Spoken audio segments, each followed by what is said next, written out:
Olá a todos! Preparamos aqui para vocês uma sequência de vídeos, são 3 vídeos que a gente vai dar informações atualizadas sobre o coronavírus. Nesse primeiro vídeo a gente vai ver o que é o coronavírus, né? O perfil de contagiosidade dele, a transmissibilidade dele e a gravidade que ele pode ter e o perfil das pessoas afetadas. Fiquem de olho e aguardem os próximos.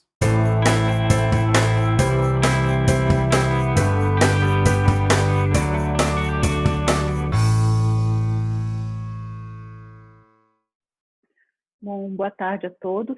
Eu fiz aqui uma apresentação sobre informações gerais a respeito do coronavírus.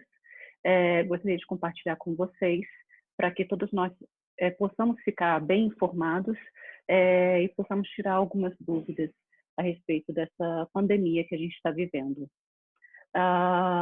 O que a gente tem aqui a respeito do coronavírus. Primeiro eu vou fazer uma apresentação. O nome do vírus é o SARS-CoV-2, né? E quando a gente fala Covid, a gente está falando da doença, né? Esse termo Covid-19 se trata do coronavírus disease é doença em inglês, 2019 que foi o ano em que ele foi descrito. Sendo que ele foi descrito pela primeira vez na cidade de Wuhan, na província de Hubei, na China, e o primeiro caso, né, ele rodou o mundo todo, né, afetou a Ásia, em especial a China, Japão, Coreia, chegou na Europa, onde teve um grande impacto na Itália, né, chegou aos Estados Unidos e finalmente no Brasil, sendo que o primeiro caso do Brasil foi descrito no dia 26 de fevereiro desse ano. Uma informação que eu acho bem interessante é a respeito da transmissibilidade do vírus, né? Ele é bem transmissível, a gente coloca que tem uma taxa de transmissão alta. Para que vocês entendam, aqui nós temos o coronavírus, que foi descrito agora, né? Em comparação com outras doenças, né? Então, quando a gente vê que measles, por exemplo, é sarampo, né? E a gente pode comparar também com o ebola. Quando a gente vê, quanto mais alto aqui nessa área, a gente vê que é a taxa de mortalidade, né? O quanto uma infecção, uma doença é capaz de matar. Então, o ebola aparece muito alto, né? Dentre outras, a gripe espanhola também aparece muito alta, né? Com essa fatalidade, né? Da infecção, né? E a gente vê que outras infecções, como por exemplo, pólio, mata, mas não é uma mortalidade tão alta. E a gente vê aqui nessa linha horizontal a taxa de a transmissibilidade. E a gente vê que o sarampo tem uma das taxas de transmissibilidade mais altas. Então, olhando aqui, vocês vão ver que quando a gente vê essa taxa de transmissão, talvez vocês venham a ver isso em alguns documentos, esse R seguido de um zerozinho é a capacidade de transmissão de uma infecção. O Covid-19, ele fica entre 2,3 a 3,4. O que isso significa? Que entre uma pessoa contaminada, ela é capaz de transmitir para algo entre 2 e 4 pessoas. Isso é considerado uma taxa de transmissão alta. Ela é, inclusive, mais alta do que uma gripe comum, onde essa taxa de transmissão é para uma pessoa contamina aproximadamente uma pessoa entre uma a duas pessoas, enquanto que o sarampo pode chegar até a 14, ou às vezes, em algumas descrições, chega até a ser maior, essa transmissibilidade. E uma característica que torna esse vírus muito transmissível é que ele permanece vivo por muito tempo fora do corpo. Então, a gente vê que no ar, o ambiente que a gente está respirando, ele fica até 3 horas transmissível. Então, isso é uma característica que mostra, é inclusive superior ao vírus da gripe, que é a influenza. Quando a gente vê em outras superfícies, como, por exemplo, papelão, quando a gente recebe uma encomenda, até 24 horas depois, esse vírus continua vivo. No plástico e no aço inoxidável, são entre 48 e 72 horas. Então, até 3 dias, entre 2 a 3 dias, você ainda é capaz de encontrar vírus infectante nessas superfícies, se você não fizer uma limpeza, né?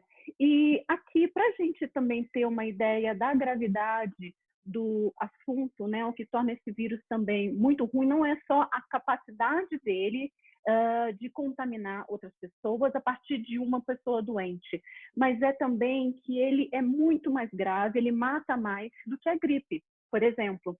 Então, a gente vê que 80% dos casos, tudo bem, são leves, as pessoas não vão ter grandes problemas, não vão precisar de internação hospitalar. Mas quando a gente fala de 20% das pessoas precisando de internação hospitalar, a gente caracteriza isso como muito alto. Isso é considerado uma infecção grave, sim, porque 20% das pessoas que se contaminam com essa infecção precisam de cuidados em hospital, sendo que 5% desses 20%, né, né, uma parte desses 20%, no caso 5%, são muito graves, precisam de cuidados de terapia intensiva, UTI, então são aquelas pessoas que precisam ir para uma unidade de terapia intensiva para receber, por exemplo, suporte ventilatório. Uma outra característica desse vírus é que ele começa, né, com um padrão comum entre as pessoas, que é a tosse e a dificuldade a tosse é o sintoma inicial e uma febre, né? Febre, mal-estar. Entre 7 a 10 dias do início desses sintomas, a pessoa já cursa com um quadro de pneumonia, né? Então, esse vírus, ele causou uma reação no pulmão, uma reação inflamatória, porque esse vírus está alojado também no pulmão, mas tem todo um processo inflamatório ali junto que atrapalha as trocas gasosas. Então, o mecanismo de troca de gás carbônico com o oxigênio fica prejudicado e a pessoa não consegue mais absorver o oxigênio, sendo uma situação gerando um grau de insuficiência respiratória.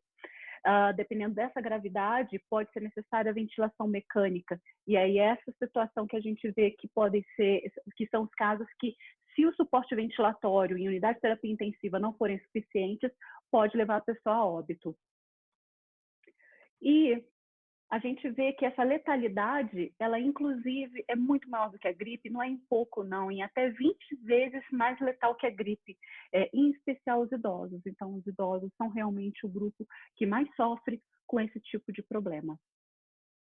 O perfil das pessoas afetadas, primeiro com relação à sintomatologia, essas pessoas elas podem ter um quadro de febre, uma febre acima de 37,5, né? A gente já se preocupa com essa febre, acima de 37,8, por exemplo, né? A tosse, pode ter falta de ar, mal-estar, diarreia. E quem que a gente considera, a diarreia faz parte dos sintomas, pode afetar até 10% das pessoas. Não é difícil a gente encontrar infecções por vírus que cursem com febre, então isso é uma característica de infecções virais, né? Bem comum em infecções virais. O grupo de risco são idosos, em especial, mas não só idosos. Pessoas que não estão numa faixa etária tão avançada, mas são portadores de hipertensão, diabetes, têm doenças pulmonares, pessoas que estão com uma imunossupressão por conta de uso de medicamentos, como, por exemplo, os corticosteroides, pessoas que têm câncer, os imunodeprimidos, são especialmente suscetíveis a quadros mais graves dessa infecção. As grávidas, que é uma preocupação porque é uma parcela muito importante da população, são as mulheres em idade fértil, e muitas delas podem estar grávidas, isso envolve não uma pessoa, mas duas, né? A grávida e o produto da gravidez, que é o futuro bebê. As grávidas, o risco dela é igual da população geral, a gente não está vendo uma diferença, um maior risco nessas grávidas. E para os seus bebês, inclusive, esse risco pode ser, está sendo considerado até mesmo menor.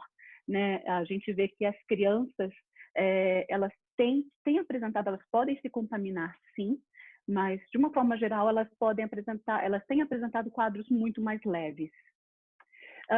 E o grande problema dessa infecção do Covid-19 são os assintomáticos, né? Que eles funcionam como propagadores da infecção, né? Eles não apresentam quadros graves, vão frequentar os mesmos ambientes que a população mais suscetível e pode acabar transmitindo para essa população. E essa população mais suscetível é justamente a que complica, que precisa de cuidado de terapia intensiva, de internação hospitalar e eventualmente vem a óbito. Por hora, essa primeira parte da atualização sobre o coronavírus. Fica ligado que já vão sair a segunda e a terceira parte.